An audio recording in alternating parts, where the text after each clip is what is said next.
ఇంకొక మంత్రి, మాజీ మంత్రి, ఇవాళ బీజేపీ పార్టీలో ఉన్నటువంటి ఎమ్మెల్యే ఆదినారాయణ గారు. అయ్యా ఆదినారాయణ గారు, మీ యొక్క స్థాయి ఏంది? జగన్మోహన్ రెడ్డి గారిని మాట్లాడే స్థాయి మీది.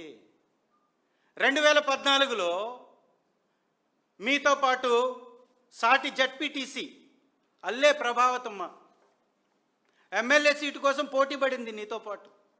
ఆ పోటీని తట్టుకోలేక, ఆ పోటీలో నిలబడలేక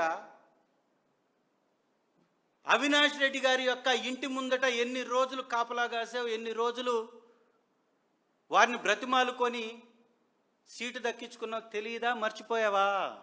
గుర్తు చేయమంటావా?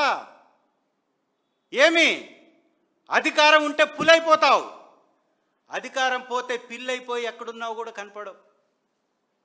ఎక్కడున్నావు నువ్వు 2019 నుంచి 24 వరకు? ఎప్పుడు నీ మాట వినపడలేదే, ఎక్కడా కనపడలేదులే మీడియాలో. ఏంటి నువ్వు చేసే వ్యాపారం? ఏ వ్యాపారం చేస్తున్నావు నువ్వు? అంటే ఎమ్మెల్యే ఉన్నావు, 10 పార్టీలు మారావు, ఈరోజు నీ పార్టీ ఏదో తెలియదు నీకు.